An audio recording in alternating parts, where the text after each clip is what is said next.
Mas pinahaba pa ang long weekend sa Pasko. Oo nga, idineklara kasi ni Pangulong Bongbong Marcos na special non-working day na ang December 26. Yes, kaya naman ito, ansabi kaya dyan ng ating mga netizens? Aba, ito, mas maganda raw. Sabi ni Al Villafuerte, mas magkakaroon daw siya ng pahinga, lalo na bilang empleyado ng gobyerno. Tapos sabi naman ni Erasto Arinuelo, mas nabigyan siya ng pagkakataon na mag-enjoy at makasama ang kanyang family. Mabuti raw na mabigyan ng oras ang pahinga pagkatapos ng kasiyahan, sabi naman ni Virgilio de Deles. Pero para naman kay Jennifer Ed, para lang sa mayaman daw ang long holiday.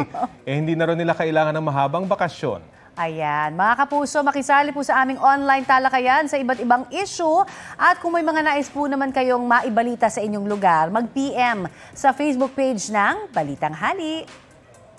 Kapuso, alamin ang maiinit na balita. Bisitahin at mag-subscribe sa GMA Integrated News sa YouTube.